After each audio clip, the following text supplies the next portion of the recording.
Yeah, we could. Do you think this is a good place to sit? I'm trying to make sure you get to see Apple TV for episode 3 because we're going to talk about the hub. Hi guys, and welcome back to episode 3 on how to build an Apple HomeKit Smart Home. My name is Dimitris, and today we're going to be talking about a hub and why it's required or part of your smart home. So I have the Apple TV here specifically, but the features will be very similar with the HomePod and HomePod Mini or your iPad. Okay, the hub, what is its main function? Obviously that will vary whether it's a Apple TV or a HomePod Mini, because obviously their main functions is either going to be providing TV services or music. However, in the background, they do act as your main hub for your smart home. And what do I mean by that? It connects all your devices together, the ones that are compatible with HomeKit. For instance, as I mentioned in my previous episodes, I have my light bulbs, my light switches, and they all connect to the Apple TV hub here. Open up the Home app, and as you can see, I have all my scenes organized, my favorite accessories. Because I don't have many accessories, I can just have them all in one place. But again, as your smart home grows, you can actually change them. So I don't know if you could see here in the corner, I have it as there's bedroom, there's kitchen, TV room, outside, and it lists basically all your devices that are connected. The great thing is with this, you can even add a second or third home by clicking the home button up here. And you can click on home settings. Oh, add home is right in front of me, didn't even see it. And as you can see here, like obviously all the tiles, or I can just tap the tile and it'll switch off, or tap it and it'll come on.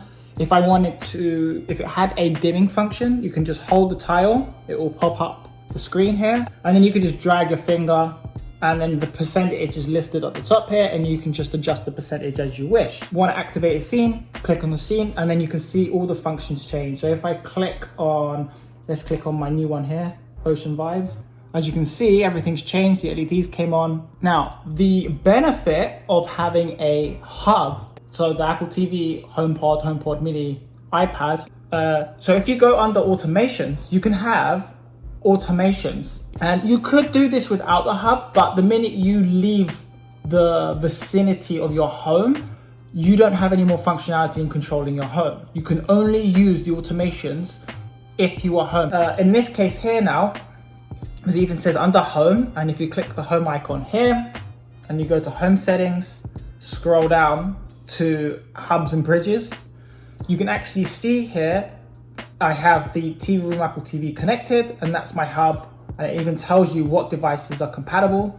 And I even have any bridges here, so in my case, if I click the bridges, and where it tells you where it's located and how many devices are connected to that bridge. So I have here my Lutron hub, which was connected to my router, and it connects to the lights. But I don't need the Lutron app. Just for installation, I can control everything now within the Home app. Same goes for Philips Hue. If you have Philips Hue and you have that hub, it will add to the bridge. It will add a bridge here, and you can connect and control all your Philips Hue devices. Those are the two that I know of from the top of my head. Now, this is probably my favorite feature as to why a hub is so important in your smart home for HomeKit, because you can create automations and control them from outside the home. If I wanted to go to the grocery store, I would now have to go around my apartment and turning off every single light switch, or anything that's on, just turn it off. And vice versa, when coming home, you have to go around the house and turn all the lights on, make sure everything's comfortable again. Yes, it doesn't take long, but it's still be more convenient if they were already on, and you can just save that few extra seconds to actually do what you want to do. If you go to the plus sign at the top and you go to people arrive, people leave, you can say every time someone leaves home, so you can either have everyone or specific individuals. You can say the last person to leave home, set scene to away or off. And the same when people arrive home. If everyone comes home or a certain person comes home, turn on or activate scene. Before you even get home, your lights are already on, which is great. It's actually, so you coming home with shopping in your hands, you got both hands full, and you have to drop your shopping to turn the lights. Now you can just walk through the door, put your shopping on the counter straight away.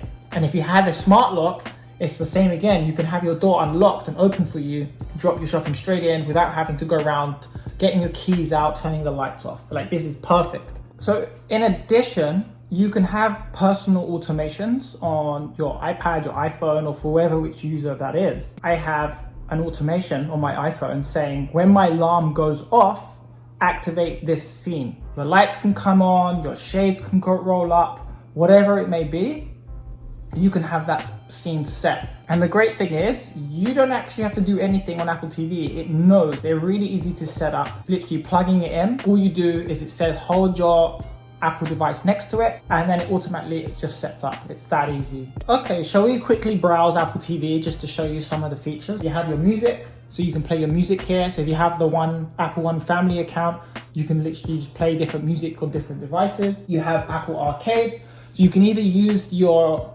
Apple TV remote as the controller, or you can sync a PS4, PS5 remote to the Apple TV. The workout feature, if you're in the health section, you can literally work in front of your TV now. That is amazing. And then you have your photos. So anything from your iCloud, everything is in one place. So whatever you take on your phone, you can view on your TV with your friends and family. Then you have your app store, your podcasts, your movies, the basics, and your settings.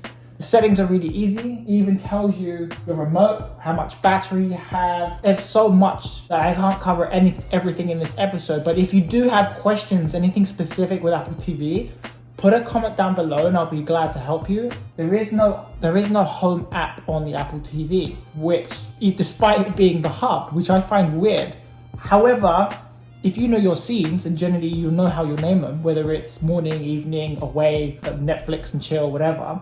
So I can show you that here. You can just use the Siri command by pressing the Siri command here, Netflix and chill.